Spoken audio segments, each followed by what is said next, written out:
పాప కూడా ఎవరో పాప నిన్న పాపం అమ్మఒడి రావట్లేదని చెప్పి కూడా పాపం ఆ పాప కూడా చాలా బాధ వ్యక్తం చేసింది. నిజంగానే అమ్మఒడి విషయంలో కొంత ప్రజల్లో చర్చ జరుగుతున్నటువంటి మాట వాస్తవమే రాజు గారు. అమ్మఒడి రాలేదు, ఇస్తే బాగుంటుంది కదా అనేది ఒక డిస్కషన్ జరుగుతుంది.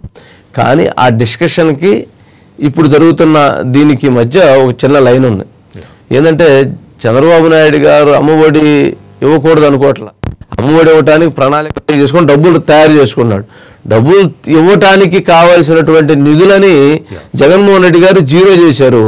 జీరో చేసి వచ్చినటువంటి డబ్బులు ఏవైతే వస్తే వాటన్నిటినీ అప్పులు కట్టడానికి తగ్గట్టుగా బాగా అప్పులు తయారు చేసి పెట్టాడు. ఈ డబ్బులు అప్పులు కట్టకపోతే వాళ్ళు వచ్చి ఇక్కడ రేపు భవిష్యత్తులో ఇవ్వాల్సిన లోన్లు ఇవ్వకుండా ఆపేస్తారు. అందుకని ముందు అప్పులు కట్టాలి, అప్పులు కట్టి వాళ్ళ దగ్గర నుంచి మళ్ళీ ఫండ్స్ తీసుకొని డబ్బులు తీసుకొని ఇక్కడ అమ్మఒడి ఇవ్వాలి.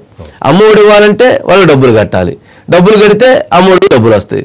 మరి వాళ్ళు డబ్బులు కట్టకపోతే వాళ్ళ అమ్మఒడికి డబ్బులు ఎవరు. అందుకని ప్రస్తుతం ఇప్పుడు జరుగుతుంది ఏంటంటే వాళ్ళకి డబ్బులు కట్టి బ్యాంకులకి వాళ్ళ దగ్గర నుంచి తర్వాత తీసుకోవడానికి నిధులకు సంబంధించిన వర్క్ ఆ రకమైనటువంటిది అయితే జరుగుతుంది. సరే, నేను ఆ పాప అడిగిన దాంట్లో తప్పు లేదు.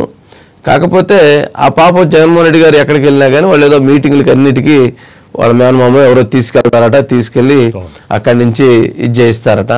సరే, అసలు వాళ్ళ అంటే ఆ ఆలోచనలో కూడా ఇక్కడే అసలు మిస్ అవుతుంది ఏంటంటే గ్రాఫిక్స్ సిద్ధం సభల్లో ఏదైతే గ్రాఫిక్స్ని క్రియేట్ చేశారో అలాంటి గ్రాఫిక్స్తో కూడినటువంటి నటనని ఈ ప్రోగ్రామ్స్లో గనక యాడ్ చేస్తే అవి ప్రజలు ఈజీగా కనిపెడుతున్నారు.